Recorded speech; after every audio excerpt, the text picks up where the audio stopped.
Welcome to the deep dive. Today we're cutting through the noise to bring you the essentials on a place that really captures this fascinating blend of ancient history and, well, the future. Estonia. Right. We've pulled together quite a bit of material looking at everything from its deep history to, its modern urban planning. Exactly. And the goal is to show you why this Baltic nation, which honestly gets overlooked sometimes, is actually one of the most innovative and historically rich spots in Europe. It really is a place of contrasts, isn't it? I mean, for you listening, the main thing to grasp is Estonia's sort of dual commitment. It is. Its digital future, nearly everything public is online, and its incredibly deep connection to nature. Over half the country is forest and bog. Wow, that's quite the split. It is. And because it's in the EU and Schengen, getting around to see both sides is, well, remarkably easy. Let's maybe start with a bit of history, something that resonates especially for European listeners. Tallinn, the capital, it has this connection to a famous Danish myth, doesn't it? Absolutely. The Battle of Lindesnes, 1219. It's the story of how the Danish flag, the Dannebrog, supposedly fell from the sky right there. Guiding them to victory, as the legend goes. Precisely. And that history is baked right into the name. The sources generally agree Tallinn likely comes from Estonian words meaning Dane's town or maybe Dane's castle. A really strong historical anchor for a city now so focused on what's next. Exactly. So let's unpack Tallinn then, the city of, as you said, deep forests and deep data. Just for context, Estonia is small, right? Only about 1.3 million people total. That's right. And Tallinn itself is home to around 400,000 of them.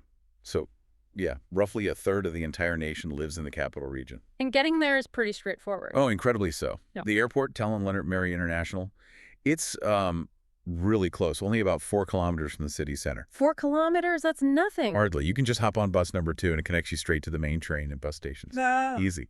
But getting around the city once you're there, Yeah. that's where things get really interesting, I think. Ah, okay. This is where the innovation really starts to show. Definitely. Public transport is reliable, runs typical hours, 6 a.m. to 11 p.m., a bit later on weekends. But the headline news is that Tallinn was actually the first European capital to offer free public transport to its registered residents. Since 2013, wasn't it? That's the year. A really bold move aimed at sustainability and encouraging people to register locally. A fascinating piece of urban policy. So what about visitors then? Still very affordable and simple. You can get visitor passes like a 1-hour ticket is just 2, the 3-day pass is only 9 riddle. Very reasonable. Good value. Definitely. The one thing to remember, though, is you must validate your ticket when you board. They have inspectors, and the fine is €40. It's part of that efficient, rules-based system. Right, good tip. And if you're planning to hit a lot of the sites, Then the Tallinn card is probably your best bet. It bundles unlimited free public transport with free entry or discounts to, I think, over 40 museums and attractions. Comes in 24, 48, or 72-hour versions. sounds essential for making the most of a trip focused on culture and history. It really is. And speaking of history, once you step into the Old Town, wow. It's a UNESCO World Heritage Site for a reason. Takes you right back, doesn't it? Completely. You've got the big landmarks like Toompi Castle, which is where the Estonian parliament sits now. Then there's the absolutely stunning Alexander Nevsky Cathedral, the Russian Orthodox one. Finish around 1900, I believe. That's right. And of course, the historic Town Hall Square at the heart of it all. It really feels like stepping back centuries. One practical note we found, though, those charming cobblestone streets. Ah, yes. Picturesque, absolutely. But let's just say they're not friends with wheeled luggage. Haha, yeah. Good advice. Be prepared to carry or just slow down and enjoy the walk. Exactly. But then stepping just outside those medieval walls, you're instantly in the other Tallinn, Yeah. the modern tech-focused side. The Silicon Valley of Europe nickname. It's not just hype, is it? Not at all. It's grounded in reality. Think about the companies that started here. Skype, Wise, formerly TransferWise, Bolt, Pipedrive. Huge global names. So the question is, why Estonia? How did this relatively small Baltic nation become such a hotbed for tech? Well, a lot of it goes back to how they rebuilt after the Soviet era. They consciously designed the government to be incredibly flat, digital, and based on trust. Everything was simplified, very low bureaucracy. Making it easy to start a business. Extremely easy. One of the easiest places in the world, really. And that whole philosophy directly led to things like their famous e-residency program. Okay, e-residency. That's a concept that might be new to some listeners. Can you break that down? Sure. Essentially, Estonia offers a state-issued digital identity to anyone in the world. You apply, get approved, and then you can use this digital ID to start and run a company based in the EU, entirely online from wherever you are. So you don't need to live there or even be an EU citizen. Nope. It basically decouples running an EU business from physical location. Yeah. It's been hugely successful, over 100,000 e-residents globally now, a really radical economic strategy. Truly radical. And this innovative streak, it's not entirely new. We came across a fascinating historical tidbit.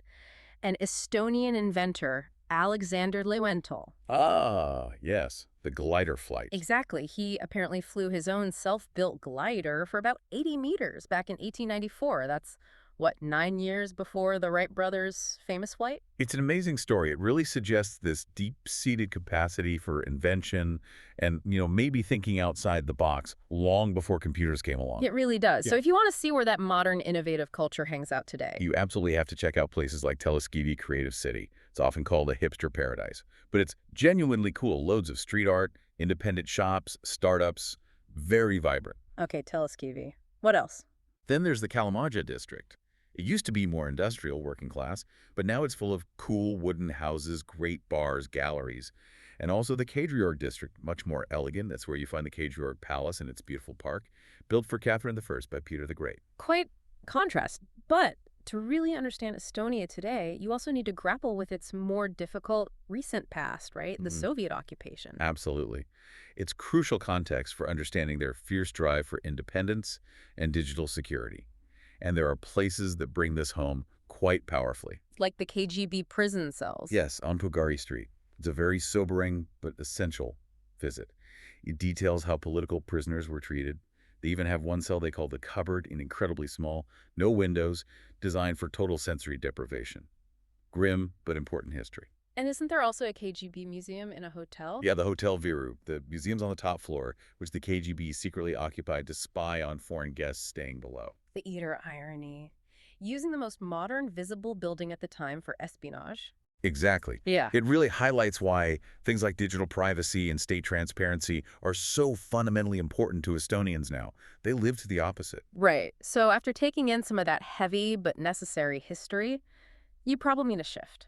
And connecting with the culture through food and drink is always a good way. Oh, definitely. Estonian food is this interesting mix. You get Nordic simplicity, Yeah. some Russian influences, some German too. So what are the must-tries? Well, you've got to try Kilovoinlaib. It's the iconic open-faced sandwich with sprats, small, oily fish, often on dark rye bread with egg. Sounds simple, but it's classic. Okay, sprat sandwich. Got it. And for something sweet, Kohoke is a little bar of sweetened quark, kind of like curd cheese, usually covered in chocolate or glaze. Kids love them, adults too. Very popular snack. Interesting. And drinks, beyond the usual. Well, they have kali. It's a traditional fermented drink made from rye bread. It's usually very low alcohol, sometimes non-alcoholic. It's fizzy, a bit tangy. Yeah. Actually quite refreshing, like a healthy soft drink alternative. Rye bread soda, essentially. Sort of, yeah. And then there's Vanna Tallinn, a strong, sweet, rum-based liqueur with spices, very Estonian. And mead, or honey beer, is also something you can find. And the dining scene in Tallinn generally. It's really blossomed. Yeah. Lots of diversity now. You can get fantastic high-quality steaks at places like Pole, or if you're looking for great vegetarian or organic options, NOP in the Kadriorg district is excellent. Plenty of choices. Okay, so we've really explored Tallinn's dual nature, the history, the tech, the food. But you mentioned earlier over half the country is nature. We need to talk about that wild heart. We absolutely do, because this is key. Yeah. If Tallinn represents building the future, the national parks are arguably where Estonians go to, well, enjoy the benefits of all that efficiency they've created. It's like they save time with technology to spend it in nature. That's a great way to put it. And the nature is pretty special. Remember, Estonia has some of the cleanest air in Europe, second cleanest, according to some sources. And the landscape itself was heavily shaped by retreating glaciers. Lots of forests, bogs, wetlands. And this leads to some unique natural events. You mentioned a fifth season. Yes, in Suma National Park, it's not an official season, obviously, it refers to the massive annual spring floods. The water rises so high that large parts of the forest and meadows become navigable only by boat. So you can actually canoe through the forest. Exactly. Canoeing or kayaking becomes the main way to explore during that time. It's a really unique experience, showing how nature dictates the rhythm there. Suma is also great for wildlife spotting elk, wild boar, maybe even bears or lynx, if you're lucky and quiet. Sounds incredible. Where else should nature lovers look? Lahima National Park is another major one. It's the largest park in Estonia, and it's really convenient only about an hour's drive east of Tallinn. And what's the landscape like there? Lahima offers a bit more variety, perhaps. You get beautiful coastline, forests, bogs, but also some significant cultural heritage within the park boundaries, like old manor houses. Sagadi Manor is a well-known example. So history and nature combined. Right. And then for bird watchers, Matsalu National Park on the west coast is absolutely world-class. It's a crucial stopover point on the East Atlantic Flyway. So serious birding territory. Hugely important. The sources mention incredible numbers, like tens of thousands of cranes passing through, maybe up to 40,000 geese and ducks at peak times. It's a vital sanctuary. Amazing. And before we move off nature and culture, we have to mention the smoke sauna tradition. It's UNESCO recognized, isn't it? Yes, and it's much more than just getting hot. It's a deep-rooted social and spiritual ritual. The key thing about traditional Estonian smoke saunas is that they don't have a chimney. No chimney. How does that work? Well, you heat the stones for hours, letting the smoke fill the room. Then, before people go in, the smoke is vented out, leaving this intense, clean heat and a distinct smoky aroma. The belief is that the smoke carries away troubles and cleanses not just the body, but the spirit too. It's often a communal experience, very important to Estonian identity. Fascinating. Okay, let's broaden out from Tallinn and the parks. What about other key cities or islands? Tartu comes up a lot. Yes, Tartu is Estonia's second city, but it's really the intellectual and cultural capital. It's dominated by the University of Tartu, which is one of the oldest in Northern Europe, founded way back in 1632. So a very different vibe from Tallinn. Definitely. Much more of a university town, feel youthful, lots of museums, cafes, a really vibrant atmosphere. It has its own lovely old town, too, and quirky areas like Supalin, which mean soup town. Soup town, love it. Okay, and then there's Parenu, the summer capital. Right. Parnu is the main resort town on the coast, famous for its long, sandy beach. It's a blue flag beach and a long tradition of spas and mud baths, very popular in the summer. But there's a catch, isn't there, about visiting off-season? Yes, that's a crucial point from the sources. Parnu is very much a seasonal destination. Outside of the main summer months, apparently, it can feel quite empty. A lot of places might be closed or have reduced hours. So if you're planning a trip, you really need to factor that seasonality in. Manage your expectations if you go in, say, October. Good practical advice. Yeah. What about escaping to the islands? Sarema is the biggest, right? It is a large island off the west coast with a really distinct culture, even its own dialect. It feels quite different from the mainland.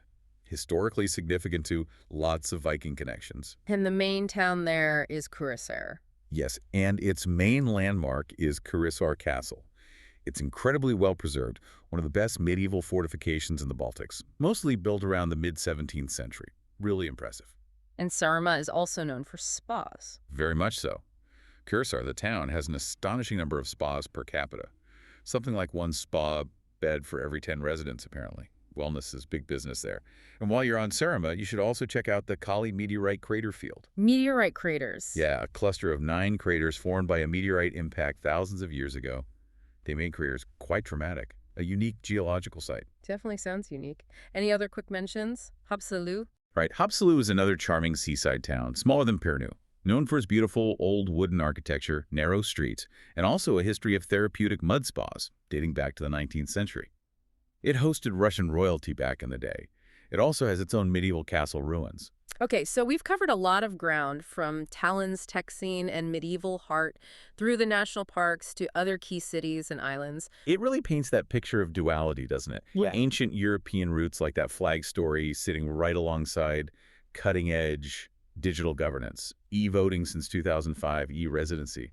They really are pioneers there. They absolutely are. They seem to have perfected efficiency, especially in public services. So maybe here's the final thought for you, the listener, to ponder. Go on. If a country digitizes 99% of its public services, saving, presumably, enormous amounts of collective time, what does it do with that saved time? Interesting question. And Estonia's answer seems to be they invest it back into connecting with nature. They seem to be consciously pursuing this idea of mindfulness, using their efficiency not just to speed things up, but to create space for a deeper connection with their wild natural landscapes. So the tech serves the purpose of getting away from the tech. It kind of looks that way, doesn't it? Maybe the ultimate goal of building the world's most advanced digital society for them is simply having more time to spend in the forest, by the bogs, reconnecting with something real and ancient, like Lewentol testing his glider long before the digital age. It's a fascinating perspective on progress, using hypermodern tools to better appreciate the timeless natural world. Definitely a country that rewards a closer look. We hope this deep dive helps you plan your own exploration.